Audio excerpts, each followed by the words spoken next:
President-elect Donald Trump's second term in the White House. With GOP control of the House, Senate, and a conservative majority on the Supreme Court, will Trump face any legal pushback over policies or appointments to key positions in his administration? Joining us to talk about it is University of Houston law professor David Frumkin. Professor Frumkin, thank you for making time for us this afternoon.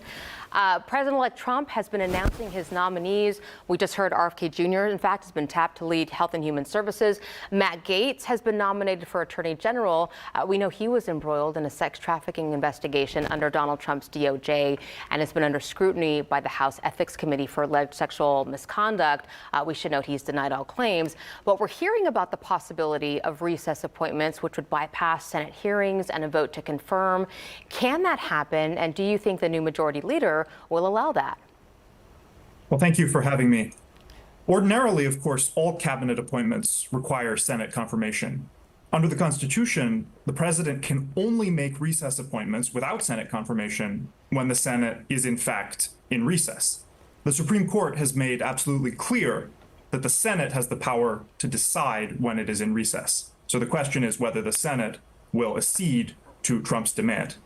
It would be really shocking for the Senate to preemptively abandon its most important constitutional function of scrutinizing cabinet appointments, but we'll have to see. I think the more important question to be asking is why might Trump want to avoid the confirmation process? And I think there are essentially three possible reasons. One, the nominees might be too extreme or too off-putting to be confirmed by the Senate. Two, he might want to avoid public scrutiny, especially of a nominee with skeletons in their closet.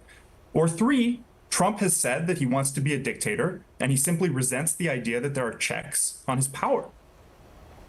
Let me ask you a second question, Professor. Donald Trump has also tapped Elon Musk and Vivek Ramaswamy to head up a brand new department, the Department of Government Efficiency. That is meant to cut government waste. Can the president unilaterally create a new department like that? Absolutely not. Under the Constitution, the president does not have the unilateral power to create an executive department. Departments can only be created by law, which means by Congress. The president can only unilaterally create an office within the White House that would only have an advisory function. So if Trump were trying to give the new office any power beyond a strictly advisory role, he would be flouting the law and the Constitution.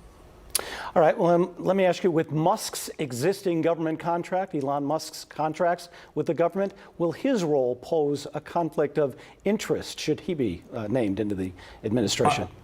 If the office, in fact, has a purely advisory role, then I think the conflict doesn't really matter. Anyone has the right to give their opinion.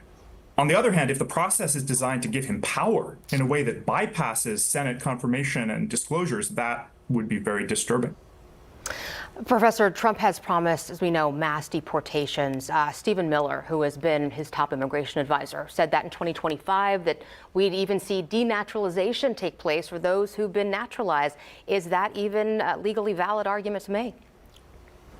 I don't think that there's any legal basis for it. For one thing, the Constitution guarantees citizenship to anyone born in the United States. So to the extent that we're talking instead about people who have been naturalized, then we're talking about federal immigration law. And federal immigration law permits denaturalization only in very rare circumstances. It's also important to note that mass denaturalization would be a clear violation of international human rights law. But I think that's not even the extent of the problem that we're looking at. Trump has said that he plans to enlist the military in the process of rounding up and deporting immigrants in the United States. But the Posse Comitatus Act, a federal law, bars members of the military from participating in domestic law enforcement activities. So I fear that we are entering a new era in which government officials will increasingly disobey the law. All right. Well, Professor David Frumkin with the U of H Law Center, thank you for your time today. We appreciate it. Thank you for having me. Thank you, Professor.